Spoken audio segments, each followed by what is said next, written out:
Nerescue sa mga personnel sa Bureau of Fire Protection sa Dumaguete City, Negros Oriental ang tulo ka mga sawa sulod sa duha kasunod-sunod ng mga adlaw. Niyang report ni Orchids Lapingkaw.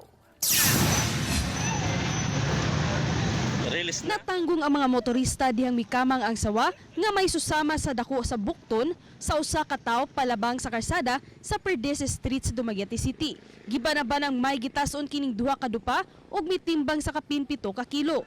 Ingon usab ni ini kadako sa sawa nga na-rescue sa mga personal sa Dumaguete City Fire Station nga misuksok sa ibabaw sa signage. Gituhan nga mitago kini sa kisame sa usa ka tindahan tungod sa kadaghang mga ilaga nga matukob ni ini. Nagtuo si Fire Officer 3 John Ray Layakyak sa BFP Dumaguete City nga tungod kini sa kainit sa panahon mao nga nang gawas ang mga sawa. Gitugyan na sa BFP ang mga sawa sa DENR.